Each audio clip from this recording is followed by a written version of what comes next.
As far as I know, you mentioned a couple different job markets that are generally what people are going there for. But what other job markets are people moving to that area in that county for? So you mentioned Broadway, you mentioned medical, right? So what other things are you seeing there as a commonality, or are more people moving there to retire?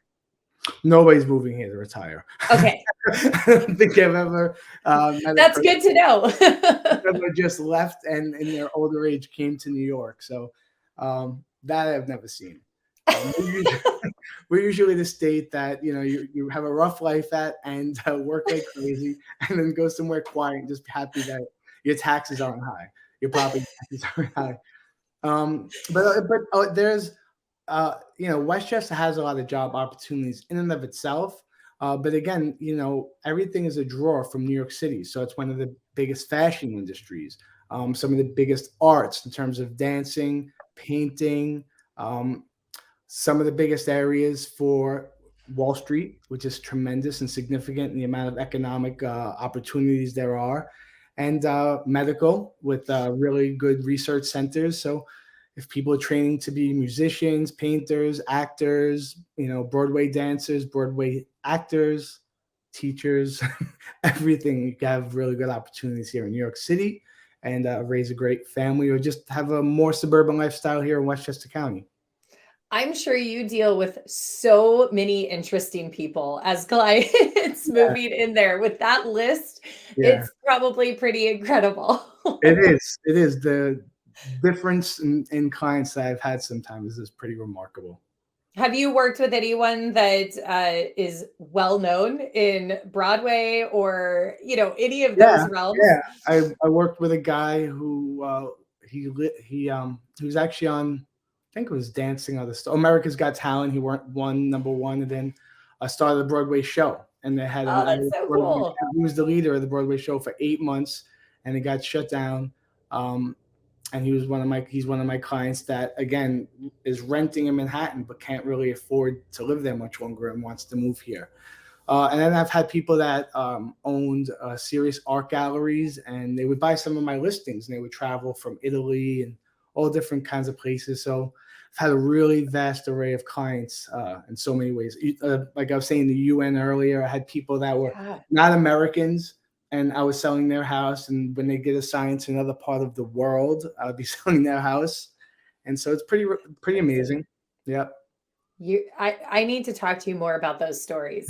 yeah, Not on this. I don't want to, drive this out, but I really would love to hear some more of those stories when we see each other next. yeah, yeah. Um, what about fun things to do? So, uh, actually, I'm going to back up for 1 second. So, as far as when someone comes there, let's say they're coming there from out of state, they don't know a ton about the area. What are the first things that you tell them about that county or specific to the cities that you serve? What are some of the things that you advise them to do to really experience the lifestyle there, to get a feel for the environment, everything else?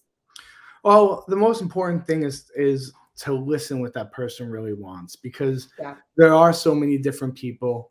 You could take something as simple as someone who lives in the Bronx, who was raised in the Bronx. I was raised in the Bronx. I was born in the Bronx. So there were people like me that went to college that want to move to Westchester. And because we lived in a very 25 by 100 lot, or like we were talking about earlier, we would opt to move more northern Westchester because you get a half acre of land. So I would say, do you want something like the Bronx where you want to move up just a little bit? And some people would like that. They want to move in Yonkers, New Rochelle, Pelham, and those areas where you could be in New York City quick. And then there are some that would like to live in a more, rural-like area, heading to that. And Mhm. it depends on education. So we have a lot of excellent areas in terms of education. I have to be careful to talk about education, so I Of would give course. them sites, and they would come to me. And so a lot of people who move here, that's one of the most important things for them is different school district ratings, Okay. and that's a huge influencing factor of where they live in Westchester County. Probably on the top, maybe even three list is the school district that you're in. That's how you Wow. value properties, is based on school district. Yeah, that's very similar to here. We have that a lot in California, Yeah. and Northern California, I can speak to specifically, right? So we have people that, of course, as realtors, we can't dive too deeply into it. We can provide resources, but we do have certain cities that the property value completely correlates with the public school system. Yeah. And then another thing is like lifestyle. Yeah, Some people want to feel, whether you're from New York City or you're from another part of the state and you want to come to experience a slightly city-like environment with a lot of good restaurants, with tons of things to do, movie theaters and things like that. You'd want to live in an area like White Plains where it's very, things are all around you. And then if you want a yeah. quiet, very suburban lifestyle, you would go into a different area. So there's really different areas that caters to a lot of different people's desires, wants, and needs. And so it's important for me to try to figure out that person and then just tell them what that town has to offer during our buyer's consultation. Love it.